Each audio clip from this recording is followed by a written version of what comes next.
Histoire bouddhiste. La tigresse et le sage. Jataka Sutra. On raconte qu'en des temps immémoriaux, il existait un homme sage qui s'occupait à méditer et qui, rempli de compassion, ne voulait rien qu'aider les autres êtres.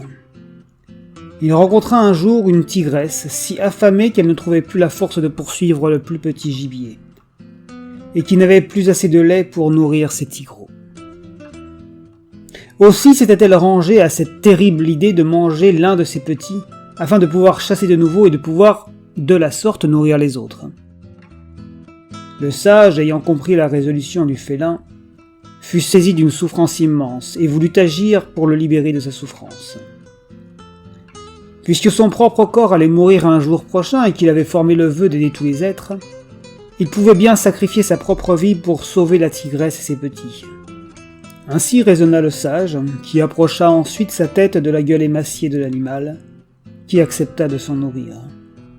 La tigresse put de cette manière survivre et trouver la nourriture indispensable à ses petits.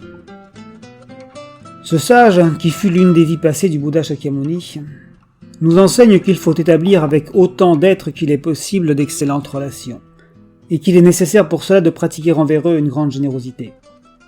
La générosité est la première des paramitas dans le bouddhisme. Elle est essentielle à notre propre évolution, car nous savons que tout mal que nous exerçons sur autrui se retournera tôt ou tard contre nous, et que nous grandissons nous-mêmes en répondant aux besoins insatisfaits de ceux que nous aidons.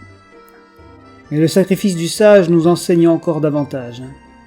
Il nous rappelle que notre corps physique n'est pas notre vrai moi, qu'il n'est qu'une enveloppe, une apparence, et que le vrai moi est bien plutôt dans cette générosité infinie à quoi le sage s'employait, et qui fit de lui un jour ce Bouddha que nous connaissons sous le nom de Shakyamuni.